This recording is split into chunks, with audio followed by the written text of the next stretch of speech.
You know what is better than a Papasan chair? Turning it into a hanging Papasan chair, of course. Welcome to the Hippie Geeks. Let's dig in to this project. A Papasan chair is one of those bowl chairs with big cushions that your awesome aunt had at her house that you loved hanging out in. They are incredibly comfortable, and everyone loves curling up in one to take a nap or read a book. However, imagine having one hanging outside under the maple tree, the green light filtering down while you sway in the breeze. Or being curled up in a warm blanket in it, reading a book as it hangs under your front porch while the quiet rain falls. It isn't a hard project, but there are some things you are definitely going to want to know before you decide to tie ropes on the outside and hang it under a tree. First up, you are going to want 3 50-foot rolls of 3/8 inch rope. I prefer the natural look of sisal, but go with whatever you can find locally that makes you happy. You are going to need to unwind the entire length just so that you can fold it back in half to find the midpoint. Once you have it, tie a quick knot to secure it and then set it aside. You are going to do this to all 3 ropes so that you are ready to move on to the next step. I guess you could just do them one at a time, but I am more of a complete a step and move on to the next step kind of person. But you go ahead and be you while I'm over here folding ropes in half. Once that is done, it is time to reinforce the hanging points that we just created by folding the ropes. You will need 3 of these handy rope clamp kits that will handle 1/4 inch to 3/8 inch rope. Once you get it out of the packaging, untie the knot in the first rope, grab the teardrop shaped hoop from the rope clamp kit and place it tightly into the hoop of the folded rope.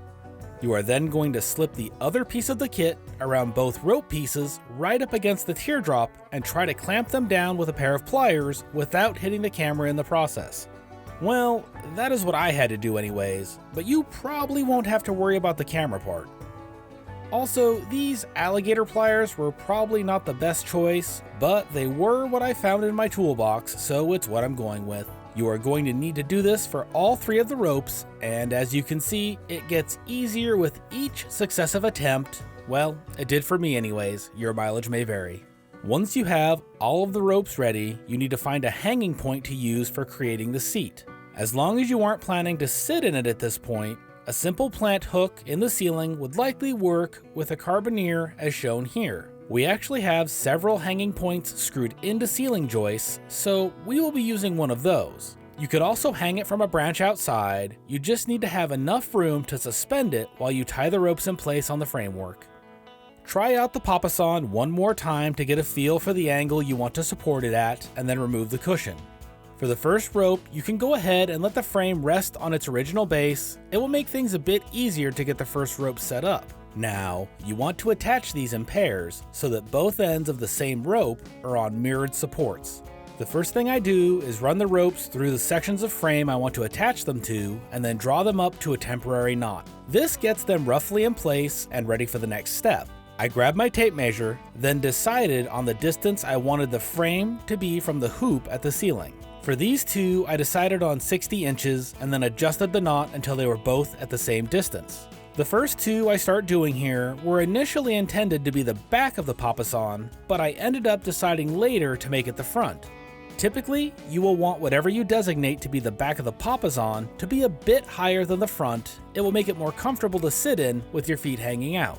After matching the distances, I added in a second knot around the same support. Now, if you're in a rush, you might think that this is all you have to do, tie knots around the perimeter of the bowl and everything will be great. It will work for a time, but sooner rather than later, you will rip the bottom out of the bowl in spectacular fashion. These chairs are not designed to hang from the rim, they are built to be supported from the bottom. We can't quite do that as we do want it to hang, but we can give it more support. What you want to do is wrap the rope around the support a couple of times between each loop of the thinner circular support, and then tie another knot where the loop intersects the support.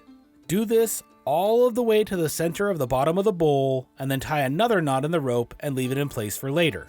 After you have the first support done, move over and do the same thing to the second support. It doesn't have to match exactly, you are just wrapping it all up so that the load is transferred to the entire chair bowl, not just the rim where it can rip apart.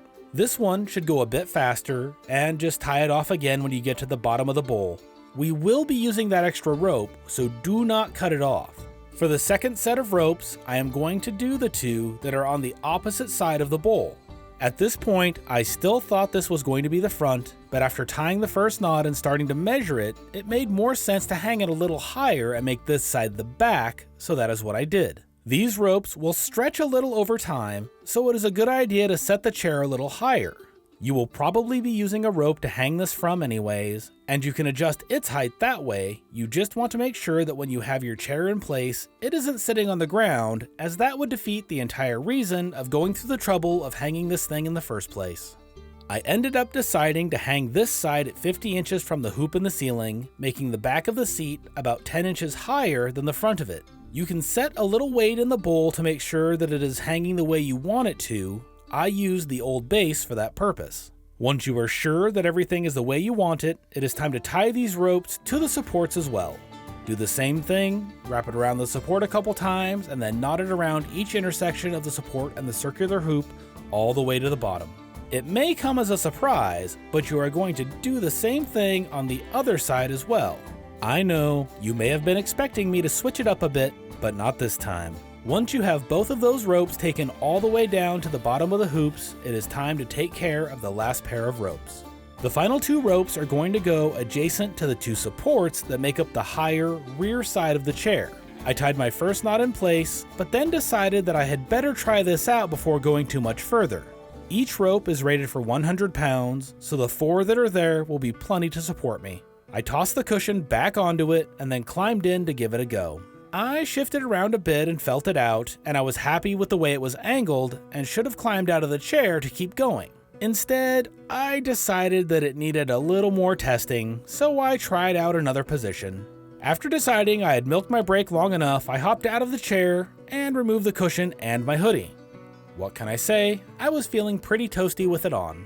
There really isn't any way to make this more exciting. It is just more wrapping and tying of the rope on the frame. Can you guess how far down you're going to go with it? If you answered to the bottom center of the bowl, you are absolutely correct. Give yourself a cookie. These ones should cruise by pretty quickly, as you should have a ton of practice at this point in tying rope to a papasan.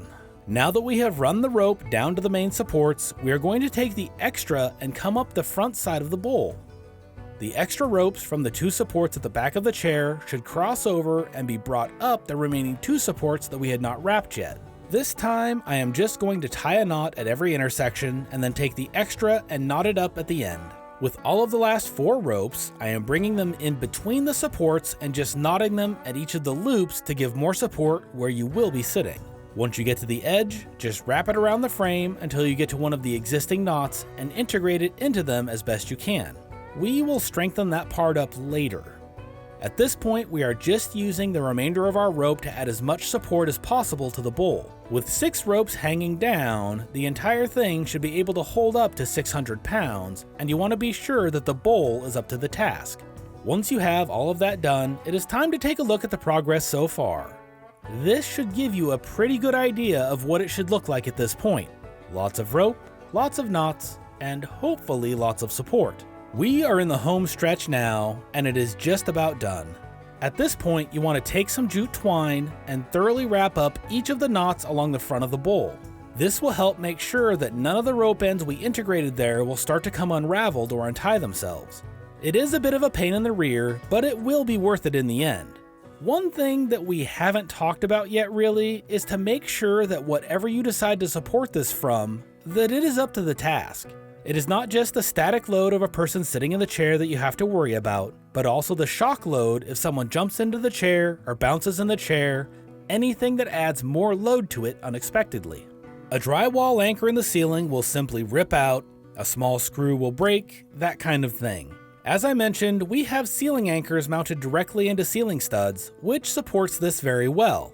When we hang it in our maple tree, we use a 1-inch sisal rope to run from the 3 hoops to the branch just to make sure that it won't break. It may not seem like falling from a couple of feet up would hurt, but let me tell you, it does.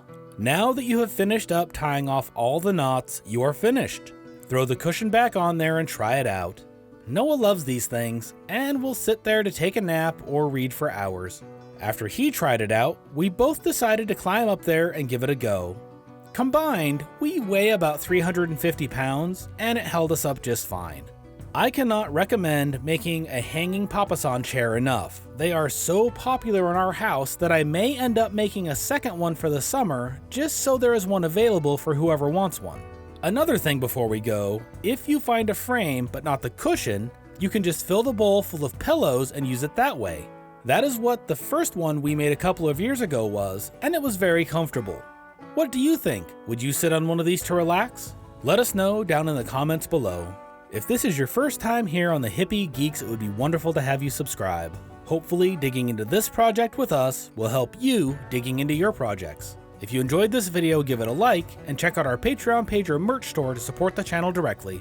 Thanks again, and we will see you on the next one.